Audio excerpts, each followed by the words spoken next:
It's kind of funny. I saw this happening eventually, but it's different when you're in the scenario. Back to our reading lessons for the fourth graders. So this is the final graphic novel, huh? At least the one in this specific series. There are others that aren't directly related to the lore, so we won't be reading those. That's going to upset the book fair. Well, let's just jump right into it. Recapping the previous novel, our main character, Charlie Emily, was enlisted to track down a series of murders down by twisted animatronic. She does that, but at the cost of her own life.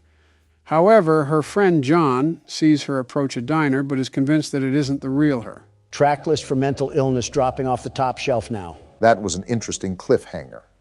Now you have my interest again for this entire shebang. Now fast forward a few months later. John, haunted by witnessing Charlie's death, gets fired from his job after a traumatic flashback. That's got to violate some code of conduct. Someone call the Better Business Bureau. While walking down the road, he runs into his friend Jessica, who invites him over to see everyone, including Charlie. He hesitates due to the whole situation with Charlie, but after some thinking, he decides to go. It is a bit suspicious how he saw her literally die and now everything's just fine and dandy. If she entered Luigi's mansion, she'd be right at home. Now, while at the house, John decides to go back on his decision and tries to leave, but he actually runs into Charlie outside. They have a talk, but it seems like Charlie tries to avoid some questions and John just decides to leave. Before he does, though, she asks him to meet her the next day. Interesting to what she could be plotting. If he saw her die, I wouldn't trust my eyes either. It's like we're in the wacky world of the bewitched after all. Later, he drives to Circus Baby's Pizza, which reminded him a lot of the old Freddy's. Once John meets Charlie, he actually says something incredibly interesting. John questions whether or not Charlie is actually Charlie. What does that even mean? Well, he directly asks her if she was actually Sammy, her twin that disappeared as a kid. And the reason why John did that was because he couldn't find it possible that she made it through the mess, right? Correct. Now, this obviously vehemently upsets Charlie to the point where she's on the verge of tears. After they calm down, they both agree to go separate ways, and when John leaves the restaurant, he's freaked out by the clowns that surround him from the restaurant and sprints into his car. Coulrophobia must hit hard. Well, I'm not a fan of cauliflower either, so... No way you're being serious. Now, cereal is good, I'll tell you that. Anyways, John takes it upon himself to drive straight to Clay's house. Inside that house, both converse over Charlie's family. Then John spots the doll, Ella, in the room with them. Ella? Yes, Ella is the doll that Henry made for Charlie when she was a kid. That's why John found it odd when Clay told him that Charlie found no interest in taking it with her. That, and the fact that more kids are going missing. Long Island and Cropsey must be amazed by Hurricane City. While leaving Clay's place, he goes to walk to his car and spots a female clown standing by it. If you can guess, it looked a lot like Circus Baby herself. Circus Baby? Tell her that the plastic surgeon is down the street and to the left. Almost as an attack, the clown launches at him. He gets in the car and yells that Circus Baby's restaurant is in the other direction, and then he speeds off. Wow, John actually listened to common sense. Someone call a doctor. First time for everything. After John leaves, something breaks into Clay's home and attacks him. Maybe she did think that was Circus Baby's restaurant. Yeah, not like it's her restaurant or anything. John visits Clay in the hospital and he hands some photos over that he took of John and Charlie. After leaving the hospital, Jessica and John end up going to Silver Reef. And that's where they find Charlie's Aunt Jan. I think she was mentioned briefly in the past 2 books. This is where things get wacky, so buckle your seatbelts. Like it wasn't wacky beforehand. While they are discussing things, there's knocking at the door. Aunt Jen insists that John and Jessica leave through the other room. That's where they find the real Charlie locked in a box. What? What? The real Charlie? So the Charlie that they've been talking to the whole time was just a shadow clone? She's not even from the Hidden Leaf Village. Now, in her own right, Jessica is completely shocked how the Charlie that they have been talking to is not the real Charlie. Back at the house, they lay Charlie on the bed and start going through the pictures that Clay gave John at the hospital. That's when they realize that in every photo, the fake Charlie has been blurred out. Even in one of them, you can see her clown form. We have duplicated Charlies before GTA 6. 2024 is already starting off terribly. My presidency comes back before GTA 6 comes out. Are you surprised? Your presidency? All of a sudden, the fake Charlie, the one who is pretending to be her, appears in the window. John scurries to help hide the real Charlie, who's still unconscious. Freaky Friday just got freakier. So when you say her clown form, are you talking about Circus Baby? Circus Baby morphs like a ditto, and all of a sudden we're in the Kanto region. To remind you, Circus Baby still takes on the appearance of Charlie. The fake Charlie, or Circus Baby, bursts in, looks around the area, and then leaves. But before she does, John then asks her to meet up later at the restaurant. Circus Baby agrees and leaves. Of course, John goes in to check on the real Charlie, waking her up. So you're telling me that she just popped in for a visit to Grandma's house and that's it? We left the wolf behind in the last novel. Later that night, John goes to meet the fake Charlie at the restaurant and confronts her about everything, including that he found his friend. Circus Baby plays it off and then says goodbye to John. Remember, she's still acting as if she is Charlie. And the real Charlie doesn't know about any of this? Wait, how did she even survive if she got vored by the bear explosion? Good question, but we'll probably find our answer soon enough. After John leaves the restaurant, he meets up with Carlton to discuss what happened. However, he notices Jessica is missing. Funny enough, Jessica got in the fake Charlie's trunk and rides with her to Baby's circus. You won't ever see me doing this. Or anyone with common sense. Once the car stops, Jessica climbs out of the trunk to see that she's at Circus Baby's Pizza. She goes to the back door and starts looking into the window when she gets attacked by the fake Charlie, with her face torn open like the sister location animatronic. Torn open? Yes, remember the jump scares from Sister Location. Just like that. So, after being attacked, Jessica wakes up in a chair, bound with a rope on her hands. Circus Baby, who looks like her normal animatronic state, explains to Jessica how William Afton never made anything with love, and then goes into detail about how she killed his daughter, Elizabeth. She even states that Elizabeth has become a part of her as the animatronic. Meanwhile, the real Charlie is counting sheep. You're actually right. Meanwhile, the real Charlie is having a dream of a man and a little girl and says she can hear things calling her. A door starts to open and then she wakes up. Marla, Carlton, and John were all there by her side to make sure she was okay. You think that funny feeling would take over for her that something is wrong? It pans back to Jessica, getting free from the rope and standing face to face with Springtrap. She hears a voice and turns around to see none other than William Afton sitting in a wheelchair. This cliche again? Die already. You're not amusing anybody. He explains how he faked his death. But as he's going into detail, Jessica hears a scream. She asks if he's the one kidnapping the children, but he explains to her how he can't do it in the shape he is in. However, he uses the Circus Baby attraction to bring in tons of people, and it helps them commit the abduction. Then he explains about recreating some machines that come at a greater cost. Finally, he shows Freddy, Bonnie, Foxy, and Chica melted together into one, with the children's souls trapped in them. I'm sorry, melted like a Papa John's cheese pizza? Are you saying that they're infused or something?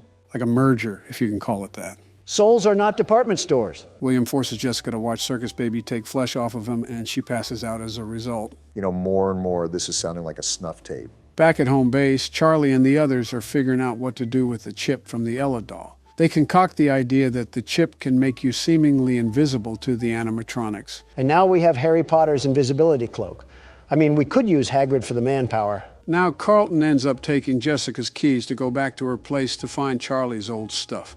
While there, he ends up falling under a distortion and Circus Baby attacks him, disguised as Charlie.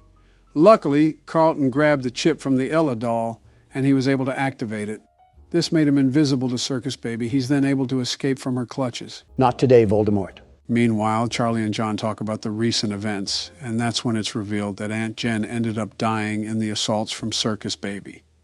Charlie notes that they have to go back to that place. To a crime scene? More so her aunt's place, but you can call it that. Back at Circus Baby's, Jessica ends up waking up next to the kids who have been abducted. She affirms them that help is on the way, and they will get out of this. Jessica's giving out some side character death energy right now. Nobody's fault but her own for literally getting in the trunk. Back at the house, Carlton sprints inside to John and Charlie, explaining to them that Jessica is being held captive at Circus Baby's Pizza. They go over to Aunt Jen's house to look around, and Charlie says her goodbyes to Aunt Jen. I didn't know she was still on the floor like a dying canine. During their visit, they find a letter from Charlie's dad. At the end of the letter, Henry talks about wanting to be with his daughter again. This confuses Charlie because Henry was acting like she died when it was Sammy that died. They also find drawings of the doll, Ella, and a transformation process that appears for the Ella doll to evolve in age. This confuses them as they wonder why William would steal one in the first place. Suddenly, the fake Charlie appears behind them, questioning the same thing as well. Well, that was a lot. So Aunt Jen had drawings locked away of the Ella doll getting older, like a companion for Charlie. Just keep in mind, Ella is the doll that Henry made for her as a kid. Henry and William sound like knockoff Dr. Jekyll and Mr. Hyde. Back to Circus Baby's Pizza, Marla and Carlton are searching for Jessica, and they end up getting attacked by an animatronic. Funny enough, in another room, Jessica and the kids are also being attacked. Everyone escapes, but one kid gets taken in the crossfire. Naturally, the others end up running into each other. Jessica explains to Carlton that Afton is still alive. Chaos emeralds meet the emeralds of chaos. Even Sonic can't even keep up with this. Back at the aunt's house, fake Charlie aggressively knocks out John and then shows real Charlie a vision of her father. In the vision, Henry is holding the Ella doll and begins to put the doll inside of what he built to be as Charlie. He was even excited that he got his Charlie back. Fake Charlie explains how she felt abandoned, waiting and waiting for Henry to come back to her. This was due to her being left on almost every single night. What in Terminator did you just say? Built to be as Charlie, get his Charlie back? Good luck, Charlie. I'm with Don here. I'm just outright smacked on the fence of confusion here. Wait till you hear this one. Time for the wrench to be thrown in the drain. Fake Charlie then proceeds to explain to the real Charlie that it wasn't Sammy calling her from behind the door she keeps saying. Sammy doesn't even know she exists. Sammy is actually all grown up and moved away because he never died.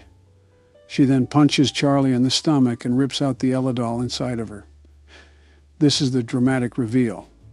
Circus Baby, or the fake Charlie, tells the real Charlie that she's actually an animatronic and how her father made her, because Charlie was the one that died, not Sammy.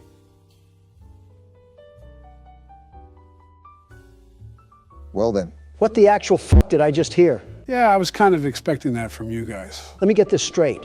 We're actually at Hogwarts, and Henry was able to make robots come to life with pure sentience and memories. In this world, yes. This is why the letter from Henry says he wants to be with his daughter again, because she was the one that died. Yeah, I'm lost. Basically, after the death of his daughter, Charlie, Henry was so heartbroken by the fact of losing his daughter that he programmed and engineered an entirely new Charlie. In fact, he even created different forms of her to watch her grow up. This came to backfire on him, though, because once she was a teenager, he realized he had already gone mad. This is where the other Charlie comes in. The fake Charlie is actually the soul of another girl, Elizabeth. Elizabeth? Elizabeth Afton? Yes. Basically, William Afton was never free to watch after Elizabeth, so she tried to dress herself up as Circus Baby.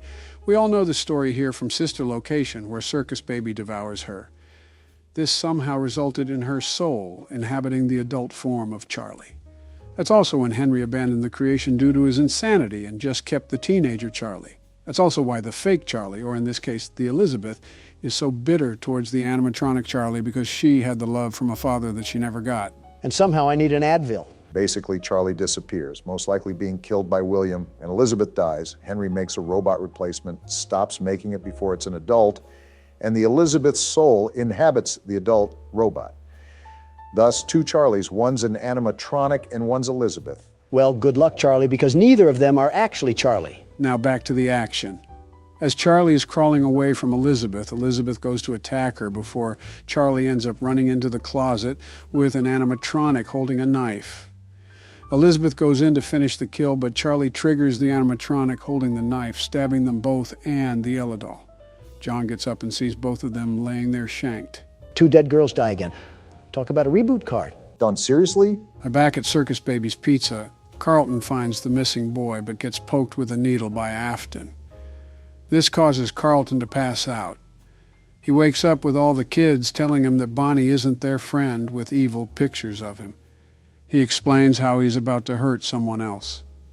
Then, all of a sudden, the melted animatronic gets up and picks Afton entirely off the ground, causing a fire to break out in the restaurant. And there's the arson charge for today. Now, this part could be a bit symbolic. Carlton wakes up and is handed a drawing by one of the kids. There's a bright light in the background, and it almost symbolizes like they're going into the afterlife. This could mean that these are the old victims of William Afton, finally freed from the torment. Either that or they were just literal kids. Correct. Carlton then gets woken up by Jessica, Marla, and John while he is in the hospital. Carlton was overjoyed to explain to them all how he helped the kids become free. He then asks about Charlie, to which the others don't know where she is or where the fake Charlie is, but then Clay said he'll keep a lookout for them. Not like John saw their bodies or anything. And for the final part, John ends up driving to a gravesite, talking to himself about how Charlie has been his friend forever, just like everyone else. He approaches a grave, somberly looking at it for some time.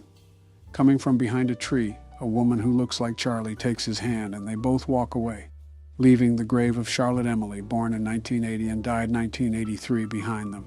And that's it. What's the hieroglyphs behind that? This one is all speculation. The ending is ambiguous on who John walks away with, the robotic Charlie or Elizabeth. But most agree that it was Charlie because of the way the book ended. Wow. Yeah, and that's how the whole story ends? Yep, the mystery of what happened to Sammy was no mystery at all, just fake memories and alive robots.